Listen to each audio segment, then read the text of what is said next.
Bonjour, je vais maintenant vous présenter une autre technique pour réduire les émissions gazeuses au bâtiment, mais aussi au stockage et à l'épandage, à travers l'état des connaissances relatives à l'acidification des lisiers. C'est une technique qui s'est développée depuis 30 ans au Danemark, en lien avec la réglementation très axée sur la qualité de l'air de ce pays, et en 2016, 20% des lisiers danois étaient acidifiés. Elle peut se faire aussi bien avec des lisiers bovins que porcins ou du digestat. Le principe consiste à déplacer à l'aide d'acide sulfurique concentré l'équilibre entre les ions ammonium NH4+ liquide et l'ammoniac NH3 gazeux vers la forme NH4+ liquide et ainsi à limiter les pertes d'azote dans l'air. Cette technique est aujourd'hui reconnue comme meilleure technique disponible du bref élevage. Elle peut se faire avec le lisier des bâtiments des pré-fosses, le lisier stocké dans la fosse ou le lisier épandu. Au bâtiment, le lisier issu du bâtiment est pompé vers une cuve de mélange extérieure dans laquelle de l'acide est ajouté dans des quantités permettant d'atteindre le pH cible généralement fixé à 5,5. Une partie du mélange est ensuite redirigée vers le bâtiment d'origine pour limiter au maximum les émissions d'ammoniac, tandis que le reste est acheminé vers la fosse de stockage extérieure. Le potentiel de réduction des émissions d'ammoniac varie alors entre 50 et 70% par rapport à un stockage classique des effluents sous les animaux. Il varie selon la composition du lisier et selon la fréquence d'acidification, à savoir entre 1 et 10 fois par jour. Les pH acides bas inhibent l'activité des bactéries méthanogènes et de ce fait l'acidification permet de limiter de 50% les émissions de méthane au bâtiment. L'effet sur le protoxyde d'azote est quant à lui incertain et varie selon les sources. L'acidification au bâtiment est souvent mise en place sur un nouveau bâtiment d'engraissement.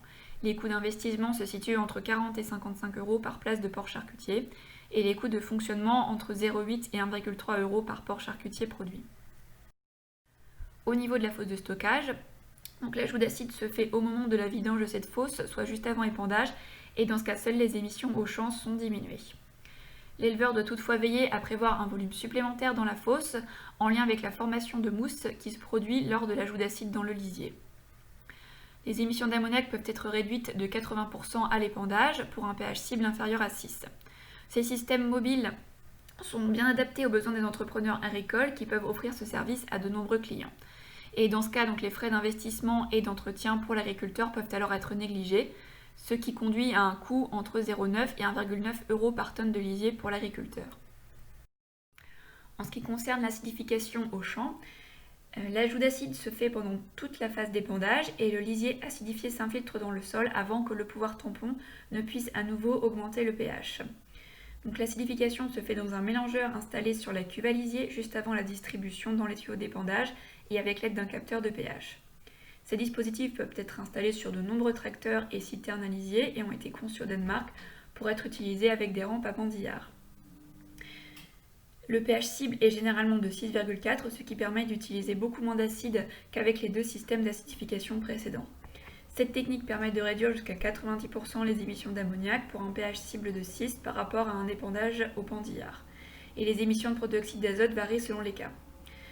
Il est à noter que la moindre volatilisation de l'ammoniac liée à l'acidification limite les retombées aléatoires sur les parcelles souvent non prises en compte dans l'équilibre de fertilisation et cela limite aussi de fait le risque de voir augmenter les reliquats azotés en début de période de drainage. Lorsque cette moindre volatilisation est bien prise en compte dans l'équilibre de fertilisation, la dose de lisier apportée au sol peut être réduite afin de limiter le risque de lixiviation. Le matériel étant loué, les coûts d'investissement, d'entretien et d'épandage du lisier sont négligés et le coût revient alors à l'agriculteur à 1,10 euros par mètre cube de lisier. La proportion d'azote ammoniacal disponible pour les plantes peut passer de 65-70% hors acidification à 90% pour des lisiers ayant été acidifiés au bâtiment. La quantité d'azote absorbée par les cultures varie peu après acidification et cela semble dû au fait que la nitrification de l'azote du lisier et son assimilation par les plantes aient été retardées.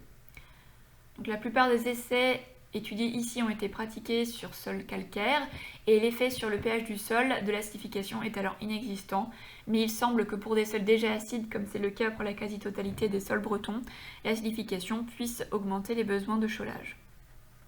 L'épandage d'acide sulfurique fait augmenter la teneur en soufre du sol et les apports peuvent dépasser de 50% les besoins des cultures. Il existe alors un risque de lixiviation des sulfates s'ils sont entraînés par l'eau en excès au cours de la saison de drainage. Cet apport doit notamment être pris en compte lors du raisonnement de la fertilisation à l'échelle pluriannuelle notamment. L'épandage de lisier acidifié augmente également la solubilité du phosphore et sa disponibilité pour les plantes. L'acidification est une technique intéressante pour réduire les émissions d'ammoniac aux bâtiments au stockage et ou à l'épandage. Elle pose cependant des questions environnementales, de sécurité, économiques mais aussi sociologiques. Et cet état des connaissances sur l'acidification des lisiers en élevage porcin montre que des études complémentaires sont nécessaires pour mieux appréhender sa faisabilité dans notre contexte national. Merci pour votre attention.